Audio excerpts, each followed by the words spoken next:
Welcome back to Just Giants with Grump and the Cranky Fan, your favorite Giants podcast. I'm your host, the Football Grump. With me, as always, is Mike the Cranky Fan, and I wish we were here to talk about the New Jersey Devils. Instead, we are talking about the New York Giants, who are playing the Dallas Cowboys on Thanksgiving, the 4:30 game at AT&T Stadium. I'm sure that Salvation Army drum is going to be there, and we will be sitting down in completely different places eating our Thanksgiving dinner. Yes. And possibly throwing it up into our mouths. I mean, Zeke Elliott's going to get a touchdown and jump in the bucket, right? You know that? So him or Rico Dowdle, right? Oh my God. Not to get too far ahead of ourselves, but the injury report on the run defense side of things, which was already bad, is not making it look any better. But that's probably going to happen. Yeah, great. And then people will soil themselves talking about how fun that is and how great it's like. So, well, the good thing, everybody, if you want alternative programming on Thursday, Gator basketball is on at 2 o'clock if you want to watch them play Wake Forest, which I'm really tempted to watch instead.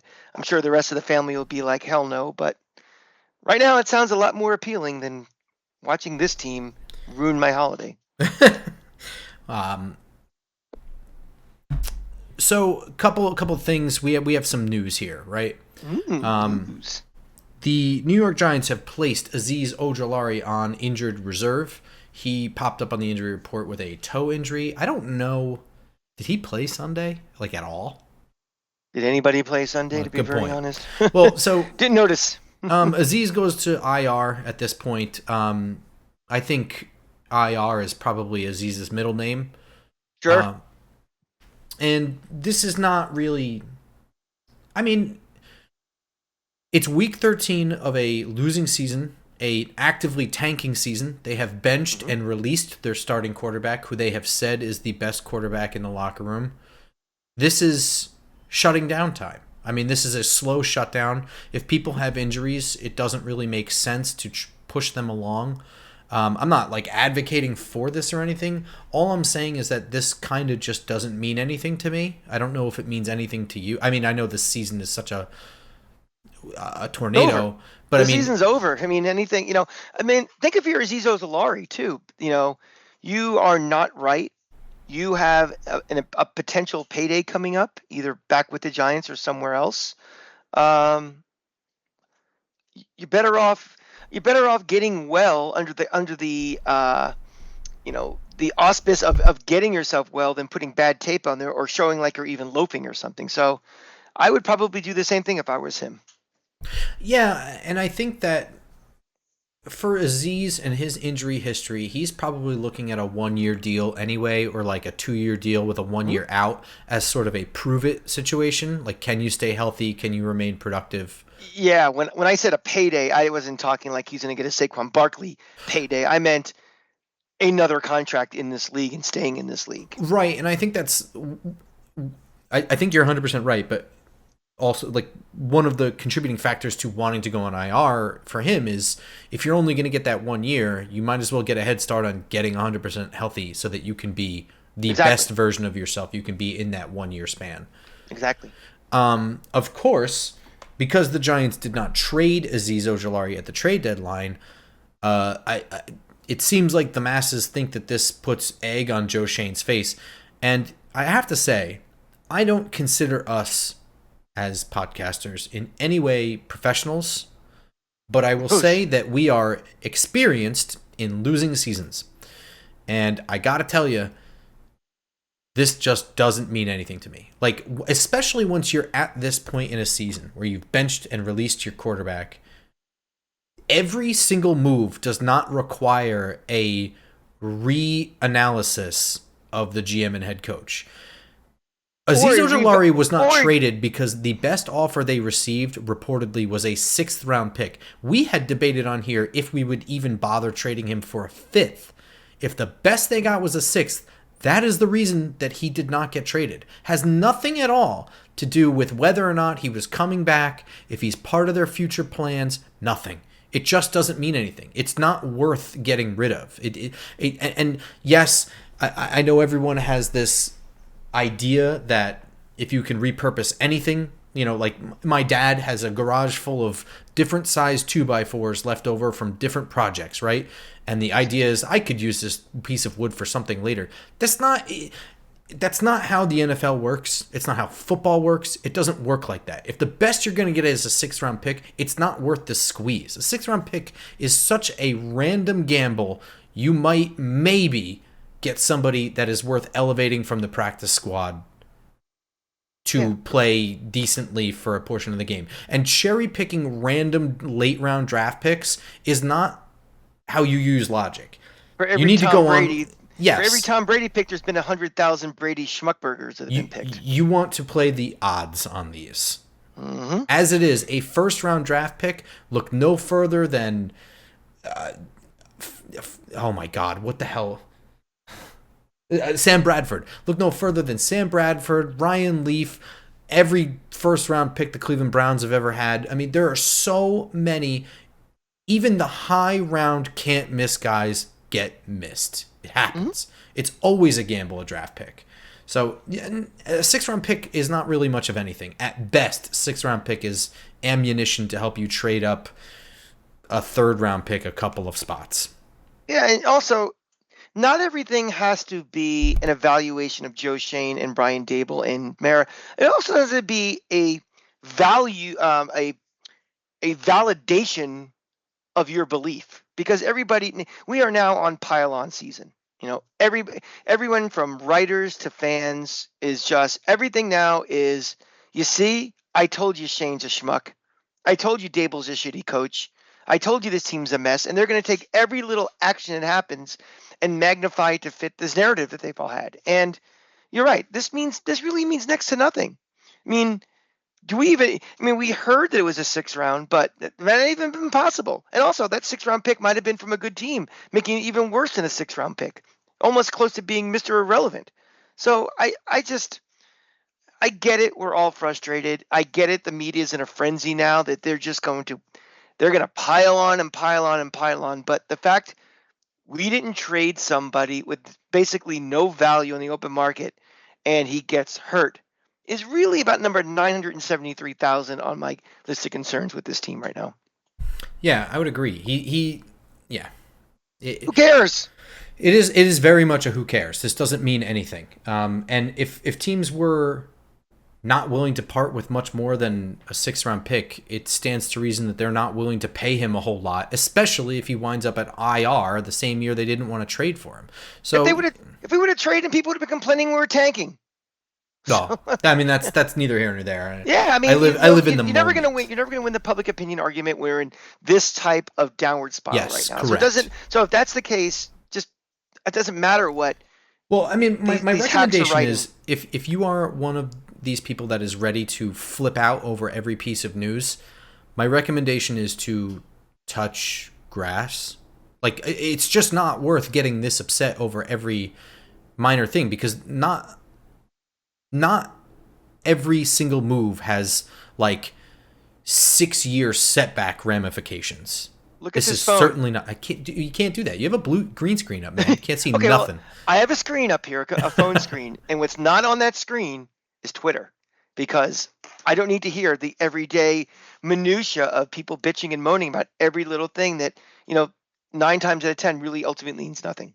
Yeah. So there you go. Speaking of things that mean something, actually, speaking of things that mean nothing, Malik Neighbors yesterday, we had a whole back and forth yesterday about whether or not. Geez, I keep forgetting the days with listening. I'm so bad at radio. On Sunday, Malik Neighbors, immediately following the game, we discussed on Tuesday's episode just how unacceptable his answers are, but he is a young guy. I mean, I'm not like flipping out like I'm over this guy or anything like that, but certainly an unacceptable response to the media.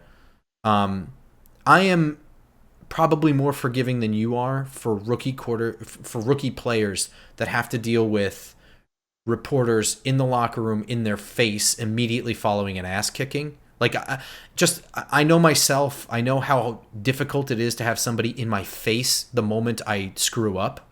or in any fashion. I could drop something on the floor, and if someone makes the wrong joke, it will actually get on my fucking nerves. So I am a little sympathetic, especially to rookies who are not used to the sharks smelling blood in the water. However, there's a 24-hour period where I am positive that Pat Hanlon, Joe Shane, Brian Daboll, potentially even John Mara, talked to Malik Neighbors. His agent, probably definitely too. his agent. Yeah, His handlers. I'm sure somebody in the locker room, maybe like Dexter Lawrence, probably also maybe, told him. There was a conversation about what can and can't be said, and then today, Tuesday, when speaking to the media, pretty much just had a non-apology, which pretty much said, like, I wish I had chose different words, but more or less I said what I said, which that means nothing. That literally means nothing. You're telling me that you wish you chose different words, but that you stand by the words. So you are unchanged. And I have to say that it's disappointing to hear from Malik Neighbors, but I don't know about you because we haven't discussed this, but my immediate thought is like, it doesn't really seem like the regime has a tight grip on this guy. Like if that's, I'm not surprised by what happened immediately after the game. I am surprised that this is the apology that was given after, I assume, he spoke to a bunch of people, and I assume they said Brian Daboll sat and talked to him. What do you think? They've given this kid, the white glove treatment from the day he was signed, and I don't know. They might have, and maybe it's just not getting through to his skull, and it's very possible too. And he's just, I am who I am, and that's who I am. It's very disappointing. It might be something we're just gonna have to live with this guy, and that's very sad because he's gonna be on this team for a while, and he's gonna be thought of as a leader, whether he likes it or not, and his actions will speak. And hopefully, when this team develops, brings in more leadership, maybe as this guy matures and accepts more responsibility, these things will change. But right now, he needs the private pile treatment and just being held down in his bed and being beat up with a bunch of socks with soap in it because he's immature right now. This is my gun. Look, the other thing too that he said was that, like, they want me to speak up, and I think the distinction here that's getting lost is they want you to. So, sorry, I am a little disorganized here. Let me backtrack. A lot of reference was made to Hard Knocks, the portion where Brian Daboll was asking him about how he handles losing, and he said, "I hate losing more than I love winning." And, Brian Daboll says, I like that. And everyone's like, well, he told you back then. The difference is, if you continue watching that clip, he tells him you have to learn how to handle that. You have to learn how to harness it, use it in the right way, use it as motivation. He did not say, like, oh, I'm okay with that. Just do whatever the fuck you want. Like, of course not. There's two independent thoughts in that. There's, listen, I hate losing more than I like winning. I also know how to handle myself when I do lose. Just because it's appreciated and loved that you hate losing more than you love losing, that doesn't give you license to say whatever you want, to throw your team under the bus, to throw your coaches under the bus, to act like a general asshole. If he's being encouraged to speak up, fine. It's, what are you saying when you are speaking up? Lashing out and not taking responsibility. That doesn't mean, if you're doing that, speaking up does no good. It does harm. If you are speaking up to take responsibility, to shoulder the blame, even if the blame is not your fault, that's leadership. That's something that guys like Eli Manning did on this team for 15 years. May not have always been their fault, but he took the responsibility for it. So, do we want him to speak up more and be a leader? Absolutely. But those words can't be deflecting blame or assigning blame to people other than yourself, even if the blame is yours. Dude. You're so right, because what you want, and what I imagine Brian Daboll wants, what I want anyway, from a guy who hates losing so much that he hates it more than he likes winning, you want to harness that so that you realize that football is the ultimate team game. You need 11 guys working in unison on every single play on both sides of the ball. One guy screwing up messes up everything sometimes. So they want you to go around the locker room and get everybody else to hate losing as much as you hate losing. They want you to hold other people accountable. They don't want you to hate losing so much that you just say, hey man, I did my part. What do you want me to do? Play all 11 positions? That's not what they're looking for. They want you to hold everyone else in the locker room accountable. Make them all hate losing. Don't sound like everybody on don't the sound same like page. Giselle. Remember Giselle had that comment during the Super Bowl? Mm-hmm. You know, it's like Tom can't catch what he throws. Yeah. Well, Don't now they sound don't like even that. talk to each other, so. Exactly. Yeah. So I mean, there's one, and there's a very fine line between going around the locker room and offering constructive criticism and motivation to help you get better than to assign blame. Right. Because that is the something. It's one thing to mouth out in the media and talk shit like that, but if you go around in the locker room and you are you'll get Geno Smith. Yeah, exactly. Yeah, and his comments saying that the Giants want me to speak up, they mean in the locker room. They don't mean to the media. I promise you that. I promise you they don't want that. That's the last thing they want. I think John Mara wants what happened in the media less than he wants what happened on Sunday on the field. Mm-hmm. That you can control. I mean, you can't control the outcome of a football game. Football happens. Games happen. Balls bounce. Whatever. But controlling the message, controlling the image.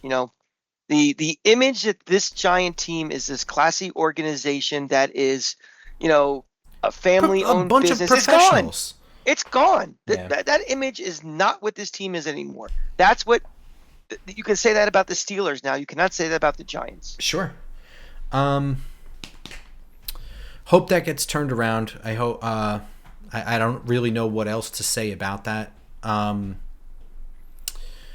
What's going to happen is if he doesn't shape up his act, he's going to get traded for undervalue in a couple of years. And what's going to happen? He's going to come back and play here and have 140 fucking yards. And everybody's going to do the same story we heard about Beckham and Barkley and blah blah blah blah. Right, blah. but here I'm going to make two distinctions. Number one is this: while we are PTSD'd from Odell Beckham, this is not even close to a Lil Wayne interview. This is, in my opinion, at least somewhat justifiable. You are angry, and this is frustrating. Is very different than inviting some asshole to sit next to you and do an exclusive interview. Totally different. But the Lil Wayne thing to me always has been a calculated, choreographed move to get out of New York. Yes, that was I need to get out of here. I need to find a way, and he's a savvy guy, Beckham. And he found the way to, like you said before, that Mara hates the media nonsense more than that, and that really went right at his balls. And you're right.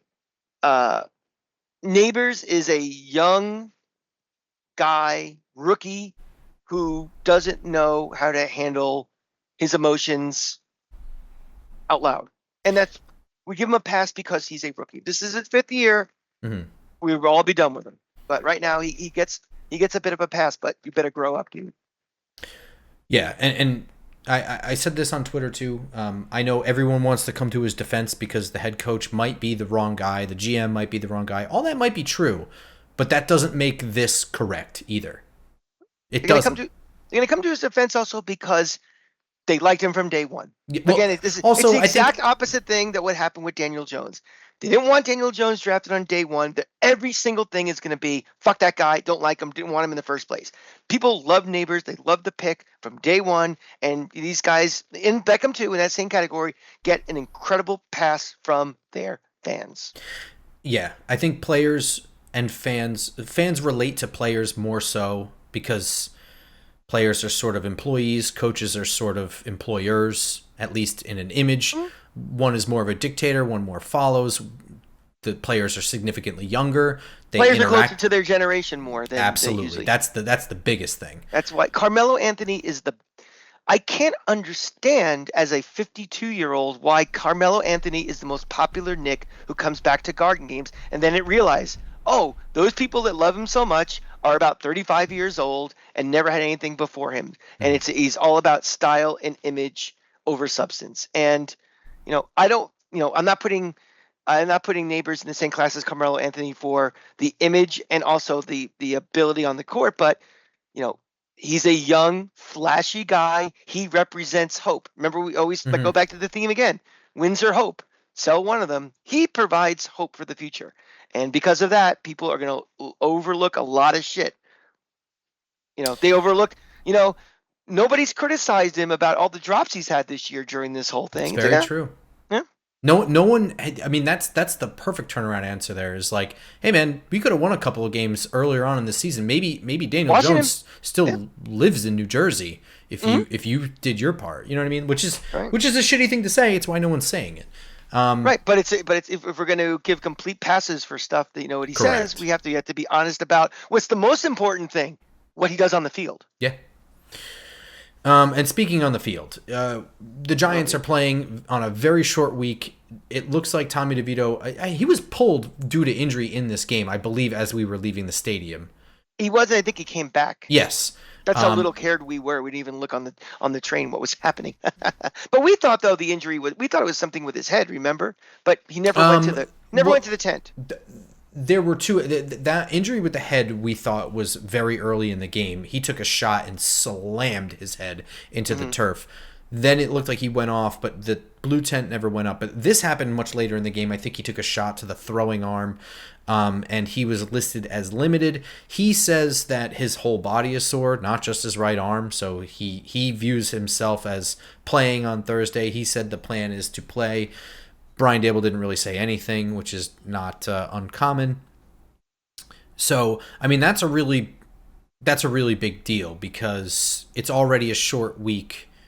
I don't know. What is your gut thought? Does Tommy DeVito play? Does Drew Lock play? I think today was only a walkthrough, so like these are projected limited versus full participant stuff. Here's my thought process on this. The only logical, realistic reason you are playing Tommy DeVito over Drew Lock is that you want to evaluate Tommy DeVito and see if he is something we can build on going forward. If we are in a situation this particular Thursday on a very, very short week and he is not 100%, I don't see what the point is in evaluating him in this game. I am so beyond winning and losing. I don't care about winning or losing anymore. I bought into the plan. But to me, it's like, let's use this time effectively. And having DeVito out there, if he is injured or not 100%, and it's a waste of time that he's out there, does nobody any good. We still have, it kills me to say this, we still have 5 fucking games left in this season. We still have another month to go. There is plenty of time to do that evaluation on Tommy DeVito next week. Give him some time to heal so he's close to 100%. Give him a little extra practice time. Again, he's still a starter after 9 days of being named the starter when he's gotten first team reps. So to me, we're in a lost throwaway season on a short week. You have Drew Lock, play him. Get Tommy DeVito better off so when he plays on December 7th against who the hell are we playing? The Saints, he is more valuable at that point. I think we have 6 games left. Holy Jesus Christ! Really? I'm gonna 50% disagree with you. That's fine. I think everything you just said makes sense, but I will cap it at can he throw? Is his right arm actually affected? Because if he can play, then just play him. Because we've discussed the merits and pitfalls of playing Drew Lock, but if he's not actually affected, he's just sore. Then and that's fuck kind it. of what I mean by this too. That's Yeah. what I mean by this. I mean, if he just has But I a mean, boo-boo, yeah. I mean, no, he's let's playing. be serious. Like this isn't a mobility issue where it's like, yeah, he can hand the ball off and he can throw. It's just he's not going to be able to run. That's a different story. If you can't throw, then you can't play quarterback. It's 50% of the job is to throw the ball. That was my point. Yeah. Is if we can't evaluate him, there's no point in playing him. There's something wrong with him that we can't do a proper evaluation. Well, forget even evaluate him. If you can't run the offense at all, then you can't evaluate anybody on offense. That's you can't true, evaluate the line. You can't evaluate running backs, wide receivers, tight ends, nothing. It's bad enough as it is now having to play DeVito that you are limiting your evaluation because you have a very limited quarterback with limited ability and limited experience. And now, who knows who's even playing on the offensive line this week? Is Illuminor playing or not? We He obviously are didn't down. practice. Yeah, see, Brian Daboll is pretty optimistic that Evan Neal will play. Illuminator got hurt, I want to say, on like the first drive of the game on Sunday. yes, it was very early. My biggest thing is that all of our run stoppers are hurt. Yeah. Armon Watts is hurt. DJ Davidson's hurt. Micah McFadden's hurt. Tyler Nubin is hurt. And some of those guys are limited. They're probably going to play, but I don't think Armon Watts is going to play. And this is already a bad situation playing the Dallas Cowboys that right now with Cooper Rush look like they're going to lean on Rico Dowdle and that running game. But nevertheless, this is a bona fide, I know everyone's saying that this is a garbage game because Cooper Rush is garbage and it's garbage. Everything's garbage. This is the worst Thanksgiving game of all time, blah, blah, blah, blah, blah, which isn't true because there's always one really horrendous, awful game. People forget those Cowboy teams in the late 80s, some of those How about the Thanksgiving Lions? games. How about the Bears? Yeah, they've blown nuts for how many decades now, the Lions. There have been some awful games on Thanksgiving, so I don't know what everyone's talking about. But Cooper Rush is up there for backup quarterbacks. This is still mostly the Cowboys offense that they're running. It doesn't really look like too much is off limits for what the Cowboys are calling in the huddle, right? And also, watch that Commanders game. Cooper Rush has been on this team for quite a while. It's not like Drew Lock where it's like, well, fuck this guy. We're getting rid of him after this year. He's been on with this team long enough that they trust him. But I mean, that's what I'm saying. Like, he's one of the better backups in the league for whatever that's worth. I know that's sort of like a piped in laughter line there. It's like the tallest midget. But yeah, but at the end of the day, it's one of the most important positions there is backup quarterback. Like, can you survive? Can you keep playoff hopes alive for 3 or 4 games while your starter is hurt? Yep. Or suspended or whatever. Yep. I would say I'm worried about this game if I gave a shit about the outcome. I don't think it's going to go well. I think that I am going to enjoy my meal. I think I'm going to enjoy my company. I think I'm going to enjoy some beer. Probably, I know I'm going to be enjoying whiskey at this one. This is a whiskey game for me. This is a whiskey family I'm going to visit. So, I don't know. What do you think? I'm thinking something similar to what we just saw, 30-7. I'm pretty excited about this game because normally we're going out to family out in Boise, Idaho, and I'm very excited to see the family. But they don't care about the Giants 1/1000th that I do. And when I'm locked into a game, I don't like to be around people that are not really locked into a game. So, this would potentially, if we were, let's say, fighting for a playoff spot or something, it might be one of those things during Thanksgiving dinner where I'm like, hey, guys, I'm going to kind of get like a little TV table and go in the other room and watch the game, which might cause some family problems. But this is something like, it's on in the background. We have the main TV on and I'm looking over, but I'm being more engaged in our Thanksgiving conversation. I'm going to be crushing some stuffing. I'm going to be destroying a turkey. I'm going to be having my 2 drinks of bourbon. It's Bourbon Family. I'm very excited about that too. But I'm just not going to let it impact my Thanksgiving. It's kind of nice background noise. Yeah, I think I'll be 8 for 8 at the Thanksgiving table with probably 3,000 calories. I'm feeling good about the over on that. Yeah. And probably 4 to 5 drinks at least. My wonderful nieces, I heard, are baking, so I'm very, very excited about that because they are fantastic bakers. That's a good thing about Thanksgiving. And again, I might, there's probably a chance I'm going to probably be getting into that game mid first quarter because I'm probably going to want to watch Gator basketball. Thanksgiving game. More exciting. They're ranked. Before we leave Thanksgiving and go around the NFC East, we have to give a prediction, don't we? You didn't give yours. I gave mine. 30-7. I see the same fucking thing all over again. 28-6. 2 field goals. Ouch. Fair. Before we go around the NFC East. Wait, think. Let's before we do that, does your prediction change at all if Drew Lock plays instead of Tommy DeVito?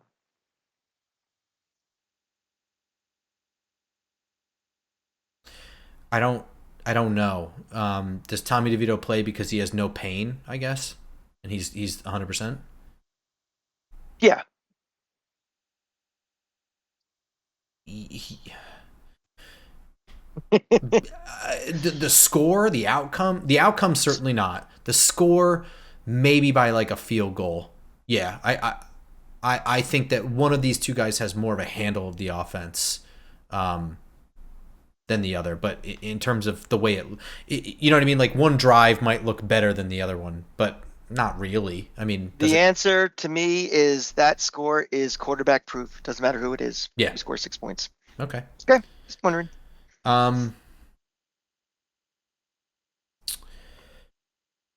At the dinner table, number one side, number one main course meal. Well, is there another number one main than turkey? Some people do ham. All right. Some people do deep ham. fried turkey. Some people don't. I don't know if you have a. There's solid selections, but I'm going turkey, obviously, and dark meat or white meat. Oh yeah, that's true too. Yeah. What's your... Me, honestly, I don't love turkey. I eat a lot of it during the year as just turkey breast and ground turkey and stuff because it's healthier. So for Thanksgiving, I'm big into the dark meat and honestly skin. I don't know if that's gross, but love skin. Yeah.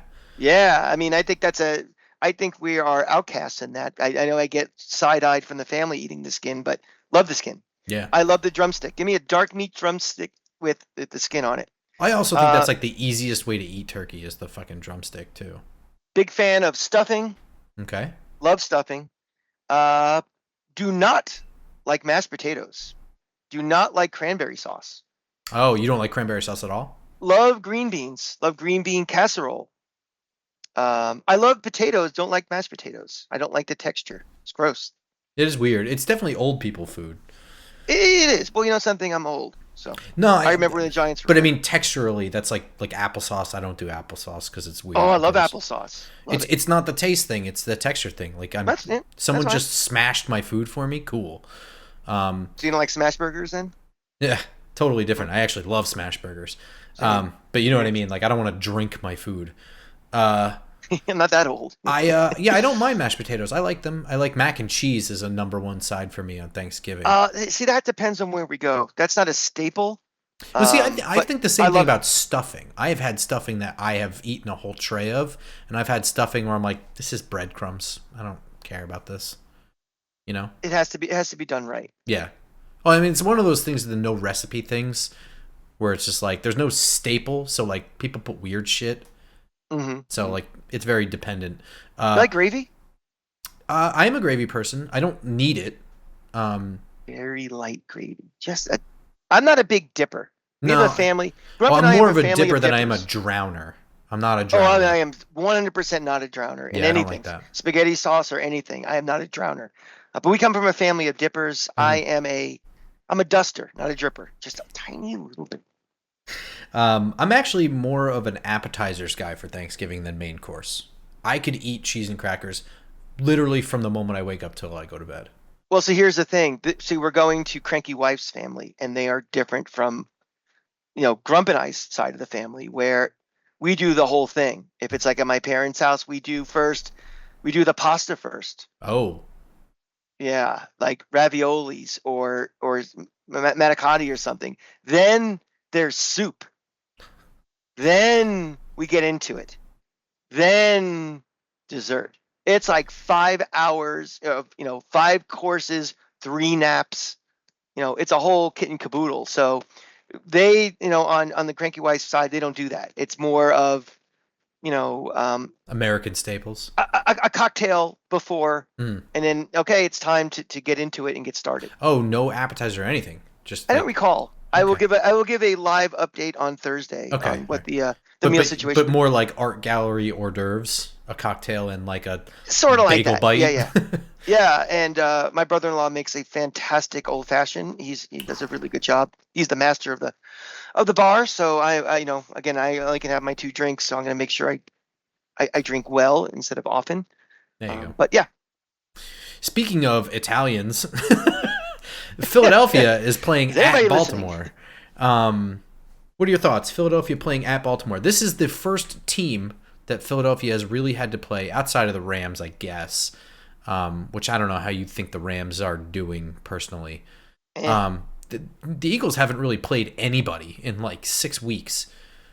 Now they're playing Baltimore, which just trounced. I don't know about trounced. It was a good game last night against the Chargers. Yeah, But they pulled both are away. coming from LA. They That's definitely pulled away at the end of that game.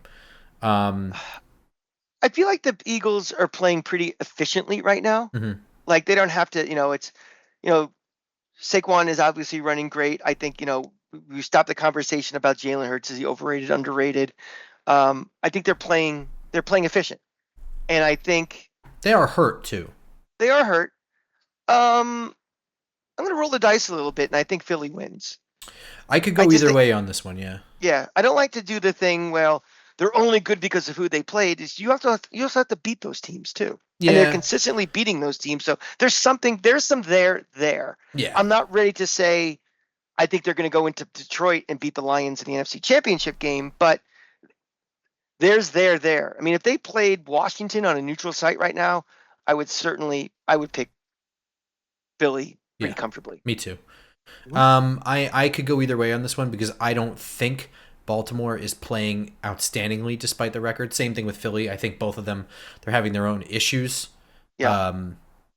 But they're both kind of similar in that as bad as they're riding somebody. Yeah, I was gonna say they both seem to be pulling away at the end with Derrick Henry and just Lamar Jackson's ability, and Saquon Barkley. Yeah, Barkley is doing a whole lot of like whatever until like the fourth quarter, and then they're wearing down teams.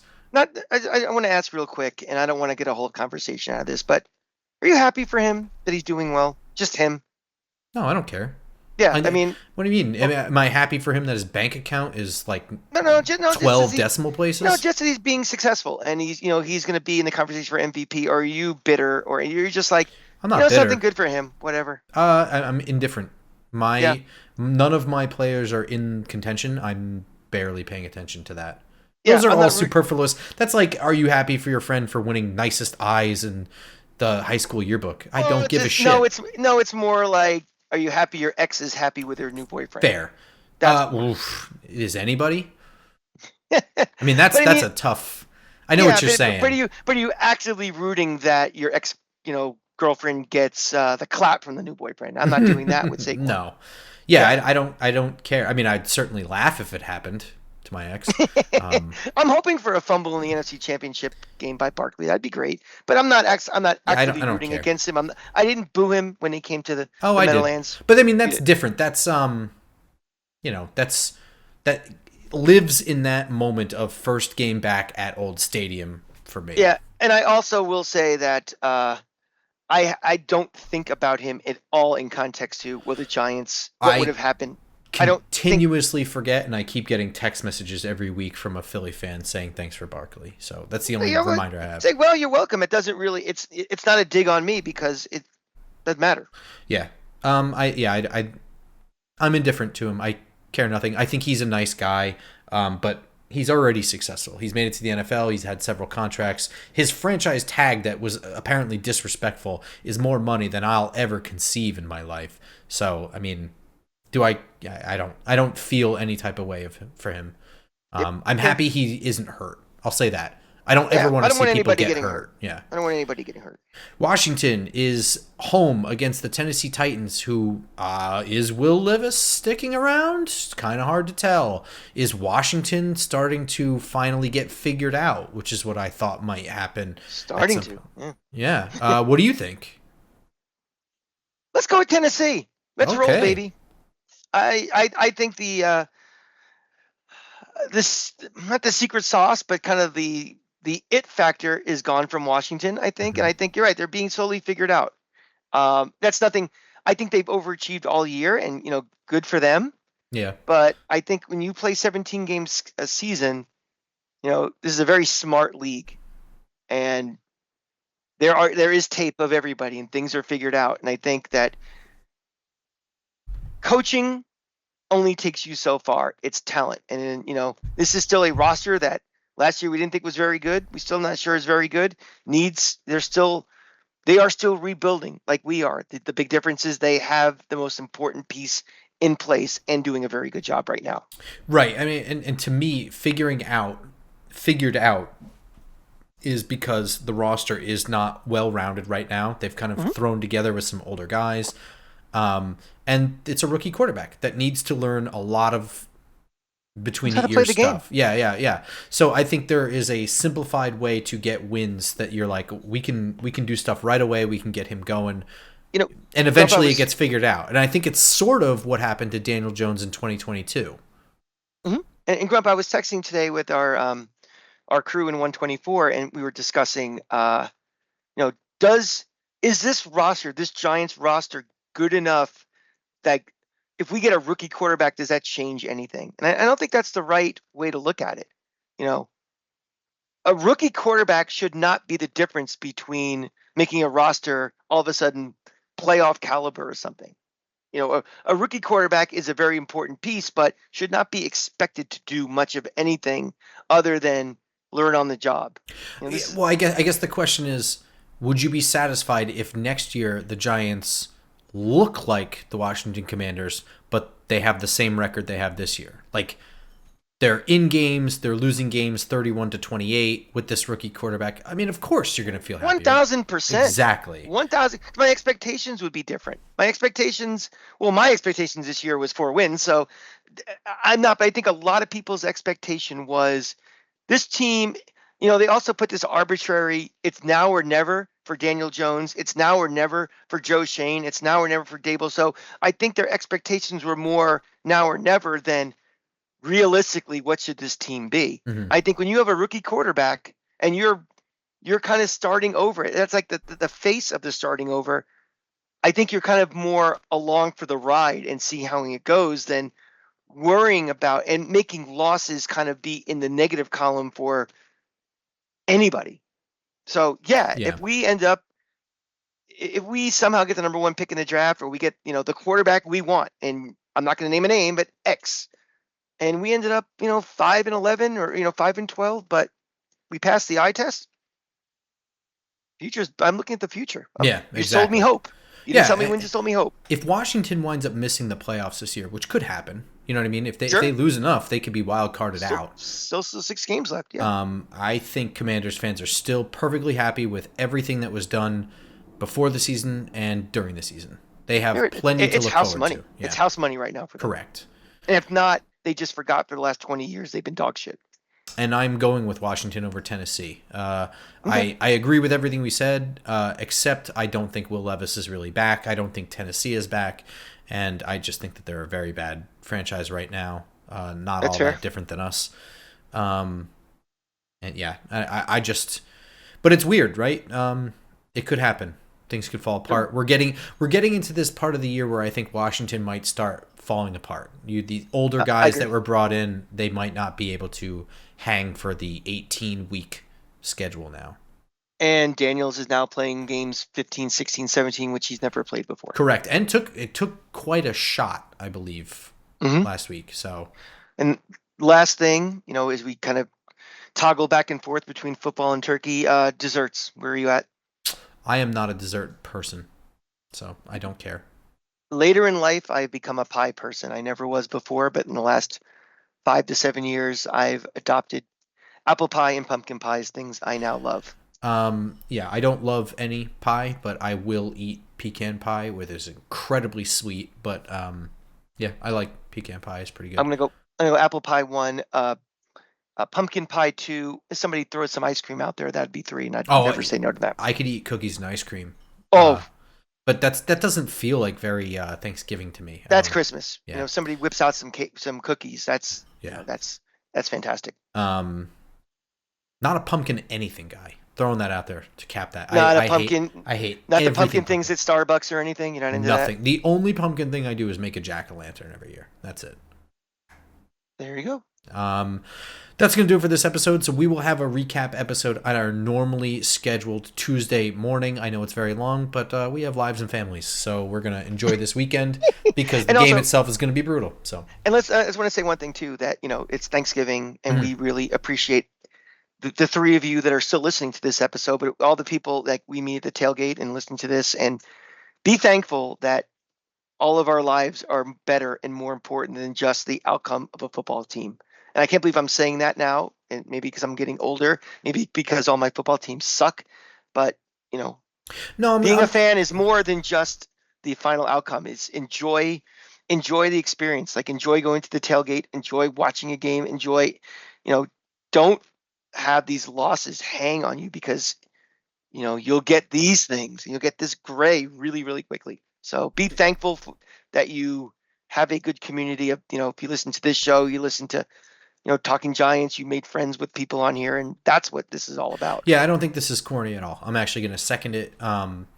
I had a wonderful time on Sunday, despite one of the flattest efforts I've ever seen, and it's because of the tailgate and all the buddies that came out, Yep. and made me a cake and all this ridiculous stuff that did not need to happen at all. Met a bunch of you guys at the tailgate, was really fun.